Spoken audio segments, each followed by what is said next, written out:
बांग्लादेश इन दिनों वैश्विक स्तर पर चर्चा का विषय बना हुआ है। आरक्षण के विरोध में छात्रों के प्रदर्शन से लेकर शेख हसीना सरकार के तख्तापलट और अंतरिम सरकार के गठन पर सभी की नजरें थी। इसी बीच बांग्लादेश में तख्तापलट के पीछे अमेरिकी साजिश की भी थ्योरीज चलने लगी।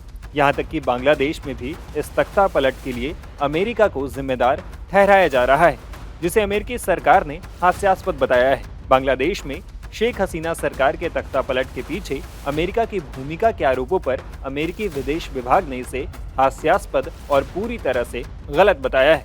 अमेरिकी विदेश विभाग के उप प्रवक्ता वेदांत पटेल ने कहा, ऐसे आरोप पूरी तरह से हास्यास्पद हैं।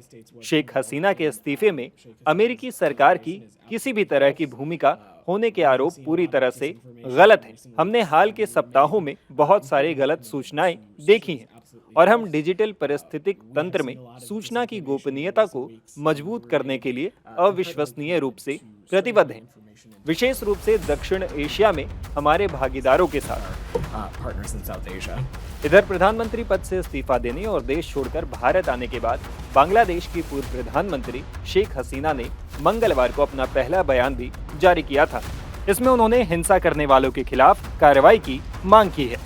अपने मार्मिक संबोधन में शेख हसीना ने 15 अगस्त 1975 की दुखद घटनाओं को याद किया, जब राष्ट्रपति और उनके पिता बंगबंधु शेख मुजीबुर रहमान की उनके भाइयों और चाचा जैसे कई परिवार के सदस्यों और सहयोगियों के साथ क्रूरता से हत्या कर दी गई थी।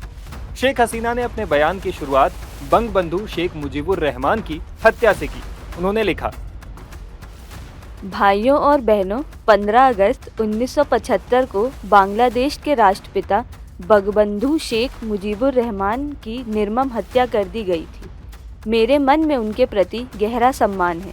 उस समय मेरी मां बेगम फजीतुल निसा, मेरे 3 भाई स्वतंत्रता सेनानी कैप्टन शेख कमाल, स्वतंत्रता सेनानी लेफ्टिनेंट शेख जमाल कमाल और जमाल की नवविवाहित पत्नी सुल्ताना कमाल, मेरा छोटा भाई जो उस समय केवल 10 वर्ष का था, उनकी बेरहमी से हत्या कर दी गई थी।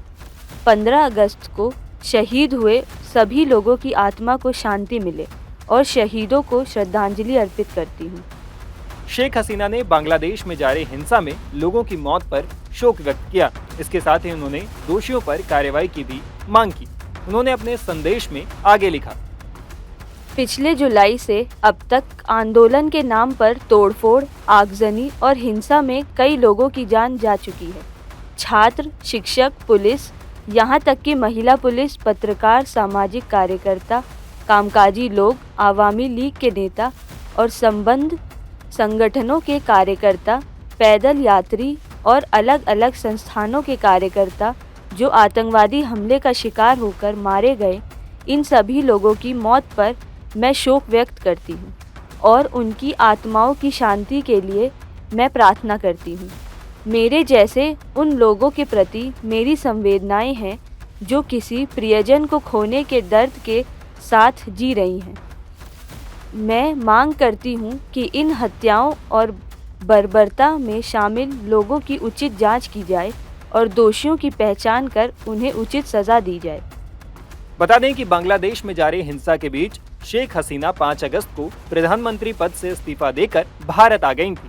तब से वो यहीं हैं। उधर बांग्लादेश की कमान अंतरिम सरकार ने संभाल ली है। इसका मुखिया नोबेल पुरस्कार विजेता मोहम्मद यूनुस को बनाया गया है।